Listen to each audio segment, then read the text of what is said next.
So tubeless, how does it work? Basically this tyre is full with liquid sealant, latex.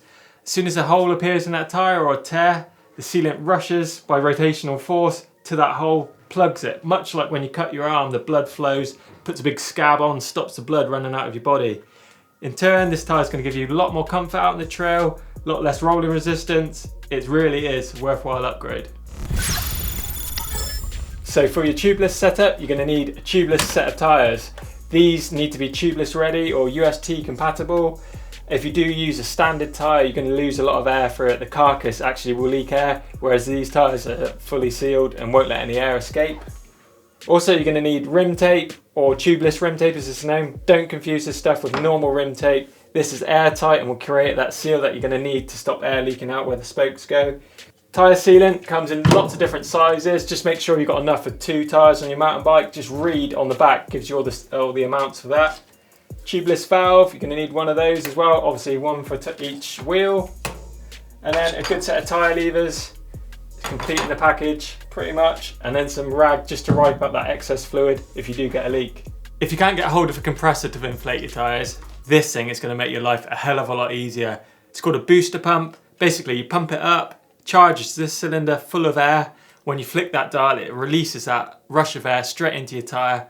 Bang, your tubeless setup's done, all in one pump. So how do you know if your e-bike's got tubes in it or if it's tubeless already? A lot of manufacturers ship their bikes with tubes in. A really easy way of testing that is by undoing the valve lock ring.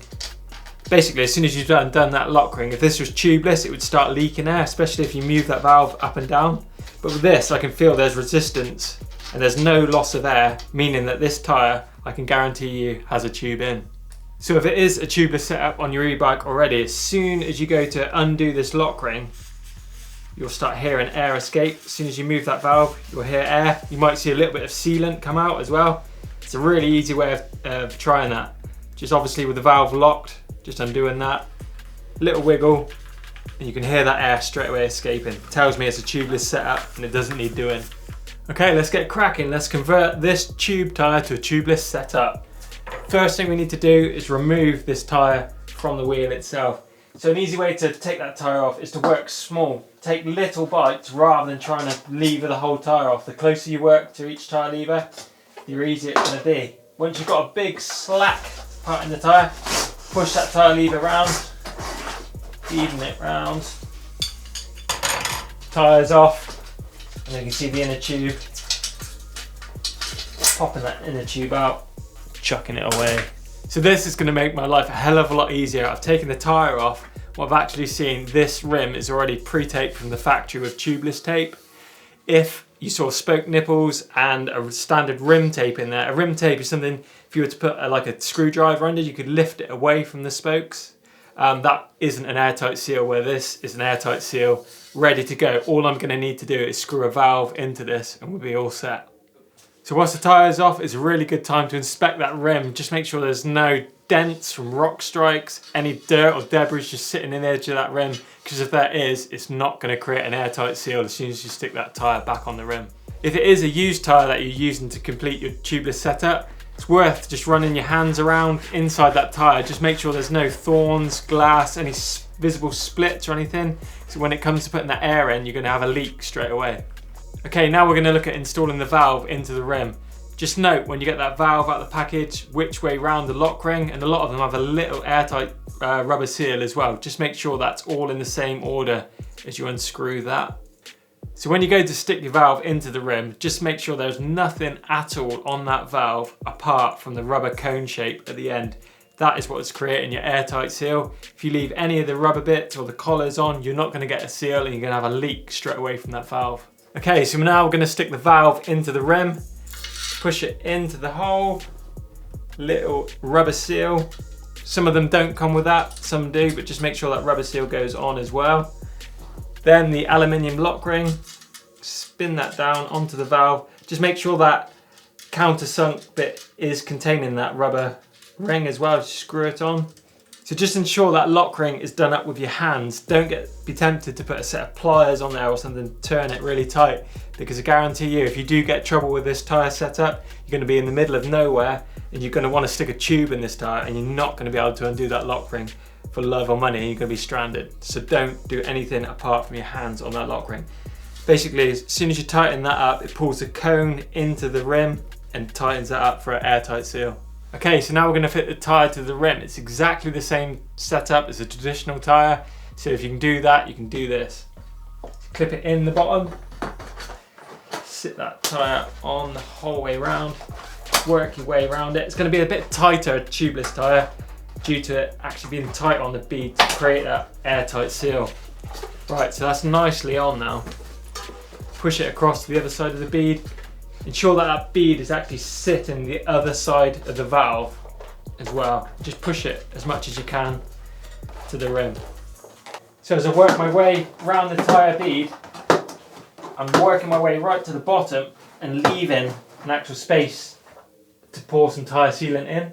If you look on the bottle, it'll actually tell you how many mils or ounces to add, and a handy gauge down the side to make it even easier. Okay, so it's telling me for a 2.4 tyre, I'm going to need between 120 to 150 mil. The more you add the sealant, the more aggressive rider you are, you need to add more sealant because you're going to be, maybe the chances of burping that tyre and using that sealant is a bit more. So add a little bit more than less if you think you're a more aggressive rider. Sealant's in the tyre, we're all good to go. So basically it's just a matter of fact of clipping that tyre back in. Good way of just rotating that fluid in to the already seated bead on the tyre. So we go down to the low point, so that fluid is now sat already in the beaded part of the tyre.